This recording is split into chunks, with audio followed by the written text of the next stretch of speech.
നിങ്ങളുടെ ഡെയിലി ലൈഫിൽ നിങ്ങൾക്ക് യൂസ് ചെയ്യാൻ പറ്റുന്ന കുറച്ച് കമ്മ്യൂണിക്കേഷൻ ട്രിക്സ് ആൻഡ് ടിപ്സ് ആണ് പറയുന്നത്. എപ്പോഴും എല്ലാ വീഡിയോയിലും ഓൾമോസ്റ്റ് നിങ്ങൾ കേട്ടിട്ടുണ്ടായിരിക്കും, എന്നാലും ആദ്യമായിട്ട് കാണുന്നവരാണെന്നുണ്ടെങ്കിൽ കേട്ടോളുക. നിങ്ങൾക്ക് ഒരാളുമായിട്ട് കമ്മ്യൂണിക്കേറ്റ് ചെയ്യണമെന്നുണ്ടെങ്കിൽ നിങ്ങൾ എന്തെങ്കിലും മിസ്റ്റേക്കുകൾ ചെയ്യുന്നുണ്ടെങ്കിൽ അതൊക്കെ തിരുത്തിയിട്ട് ഒരു എഫക്റ്റീവ് കമ്മ്യൂണിക്കേഷൻ നിങ്ങൾക്ക് ചെയ്യാനായിട്ട് ഹെൽപ്ഫുൾ ആവുന്ന കുറച്ച് കാര്യങ്ങളാണ്. Welcome to just talk.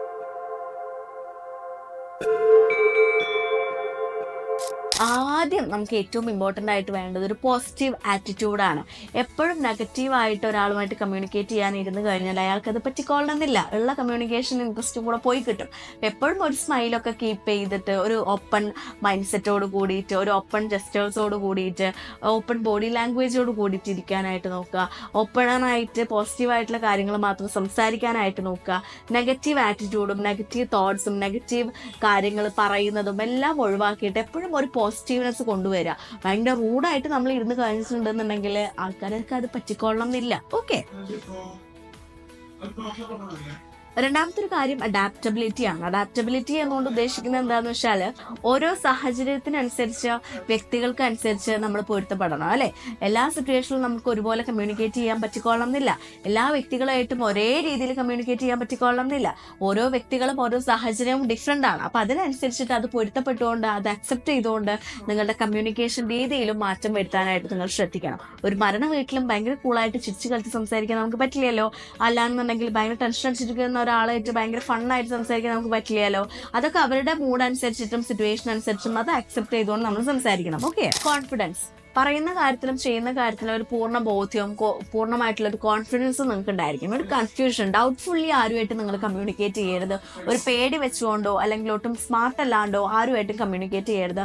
കേട്ടുകൊള്ളുന്ന ആൾക്കാർക്ക് അത് ചിലപ്പം ഒരു നെഗറ്റീവ് ഫീൽ വരാനാണ് ചാൻസ്. നിങ്ങളൊരു ഉറച്ച നിലപാടില്ലാത്ത അല്ലെങ്കിൽ ഉറച്ച ഒരു കോൺഫിഡൻ്റ് ഇല്ലാത്ത വ്യക്തിയാണെന്നുള്ളത് പെട്ടെന്ന് അവർക്ക് മനസ്സിലാക്കാനായിട്ട് പറ്റും. ഇത് പ്രസന്റേഷനിലാണെങ്കിൽ കൂടി നമ്മൾ ഭയങ്കര കോൺഫിഡൻസോട് കൂടി ഇരിക്കേണ്ടത് അത്യാവശ്യമാണ്. അടുത്തതായിട്ട് ആസ്കിങ് ക്വസ്റ്റ്യൻസ്. കുറച്ച് ഇൻസൈറ്റ്ഫുൾ ക്വസ്റ്റ്യൻസ് ചോദിക്കാനായിട്ട് നിങ്ങൾ നോക്കുക. ചിലപ്പോൾ അവരെന്തെങ്കിലും കാര്യങ്ങൾ പറഞ്ഞിട്ടുണ്ടെങ്കിൽ അതിനെക്കുറിച്ച് ഡൗട്ട്ഫുള്ളി കാര്യങ്ങൾ ചോദിച്ച് മനസ്സിലാക്കുക. കുറച്ചും കൂടെ അവർക്ക് തോട്ട് പ്രൊവോക്കിംഗ് ആയിട്ടുള്ള കാര്യങ്ങൾ ചോദിക്കുക. ചില സമയത്ത് നമുക്കെല്ലാം സംസാരിച്ച് തീർന്നിട്ടുണ്ടായിരിക്കും, അല്ലെങ്കിൽ ഇനി എന്ത് പറയും എന്നുള്ള കൺഫ്യൂഷനൊക്കെ ഉണ്ടെന്നാണെങ്കിൽ മുൻപേ അവർ പറഞ്ഞിട്ടുള്ള കാര്യങ്ങൾ നല്ല രീതിക്ക് ഡൗട്ടോ കാര്യങ്ങളോ ഉണ്ടെങ്കിൽ അത് ചോദിച്ച് മനസ്സിലാക്കാനായിട്ട് നോക്കുക. അപ്പോൾ കേൾക്കുന്നവരാണെന്നുണ്ടെങ്കിൽ കൊള്ളാം, ഇയാൾ നമ്മൾ പറയുന്നതൊക്കെ കേൾക്കുന്നുണ്ട് എന്നുള്ളൊരു സാധനം അവർക്കും വരും.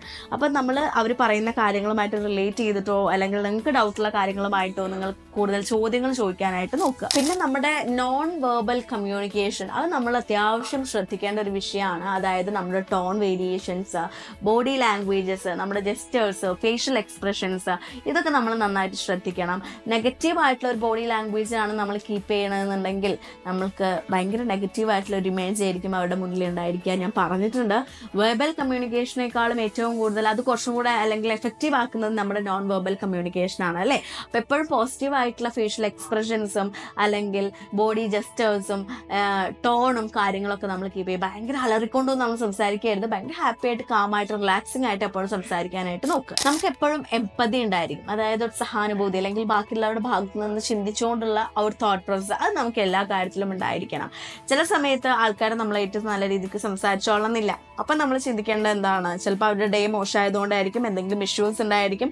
അപ്പോൾ അവരുടെ ഭാഗത്ത് നിന്നോട് ചിന്തിക്കാനുള്ള ഒരു മനസ്സ് നമ്മൾ കാണിക്കുക. അല്ലാന്നുണ്ടെങ്കിൽ നിങ്ങൾ ഭയങ്കര സെൽഫിഷായിട്ട് അവരുടെ അടുത്ത് കയറി അങ്ങോട്ട് സംസാരിക്കാൻ വന്നിട്ടുണ്ടെങ്കിൽ അവർക്ക് ഭയങ്കര ഇറിറ്റേറ്റിംഗ് ആയിട്ട് ഫീൽ ചെയ്യും.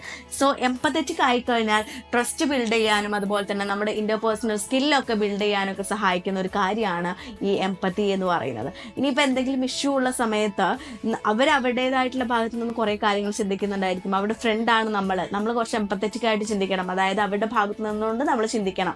അപ്പോൾ ചിന്തിച്ച് ആ പ്രശ്നം സോൾവ് ചെയ്യാനായിട്ട് നമ്മളുടേതായിട്ടുള്ള കുറേ ഐഡിയാസ് നമുക്ക് കിട്ടും. അതുപോലെ തന്നെ അവരുടേതായിട്ടുള്ള കുറേ ഐഡിയാസ് നമുക്ക് കിട്ടും. അപ്പോൾ അത് സോർട്ട് ഔട്ട് ചെയ്തിട്ട് ഏത് വേയിലൂടെ കുറച്ചും കൂടി ഈസി ആയിട്ട് അവരുടെ ഇഷ്യൂ സോൾവ് ചെയ്യാനായിട്ട് പറ്റും എന്നുള്ളത് നമുക്ക് ചിന്തിക്കാനായിട്ട് സാധിക്കും. അതുകൊണ്ടാണ് എപ്പോഴും എംപത്തറ്റിക് ആയിട്ട് നമ്മൾ ഇരിക്കണം എന്ന് പറയുന്നത്. പിന്നെ നമ്മൾ ആക്റ്റീവ് ലിസണർ ആയിരിക്കുക. എപ്പോഴും ഒരാൾ സംസാരിക്കുമ്പോൾ എൻ്റെ ഊഴം എപ്പോഴാ, ഞാൻ പറയട്ടെ, അല്ലെങ്കിൽ അവർ പറയുന്നത് കേൾക്കാണ്ട് വേറെ എവിടെയെങ്കിലും നോക്കിയിരിക്കുക, അങ്ങനത്തെ പരിപാടി ചെയ്യരുത്. എപ്പോഴും നമ്മളൊരു ആക്റ്റീവ് ലിസണർ ആയിരിക്കും. എപ്പോഴാണ് നമ്മൾ അവർ പറയുന്ന കാര്യങ്ങളെക്കുറിച്ച് നമുക്ക് അങ്ങോട്ട് ചോദിക്കാനും എല്ലാ കാര്യങ്ങളും നമുക്ക് അവർ കമ്മ്യൂണിക്കേഷനിൽ ഫ്ലോ കൊണ്ടുവരാൻ നമുക്ക് സാധിക്കുകയുള്ളൂ. അല്ലാണ്ട് അവരെന്തൊക്കെയോ റേഡിയോ പോലെ പറഞ്ഞു നമ്മൾ മിണ്ടാണ്ടിരുന്ന് കഴിഞ്ഞാൽ ഒന്നും നടക്കില്ല. അതുപോലെ നമ്മൾ പറയുന്ന കാര്യത്തിലും കുറച്ചും കൂടെ ക്ലാരിറ്റി വേണം. ഡൗട്ട്ഫുൾ ആയിട്ടൊരു കാര്യം പറയരുത്. ടോൺ ഭയങ്കര സ്ലോ ആയിട്ടോ അല്ലെങ്കിൽ ഭയങ്കര ഡള്ളായിട്ടോ നാം സംസാരിക്കരുത്. സൗണ്ട് ഇല്ലാണ്ടോ സംസാരിക്കരുത്. എപ്പോഴും എല്ലാ കാര്യങ്ങളും കുറച്ച് ക്ലാരിറ്റിയോട് കൂടി ക്രിസ്പായിട്ട് കമ്മ്യൂണിക്കേറ്റ് ചെയ്യാനായിട്ട് നോക്കുക. അപ്പോൾ ഈ കാര്യങ്ങളൊക്കെ ഒന്ന് ഫോളോ ചെയ്താൽ നമുക്കൊരു ഫ്ലോലെസ് കമ്മ്യൂണിക്കേഷൻ ഉണ്ടാക്കിയെടുക്കാനായിട്ട് പറ്റും. Just follow.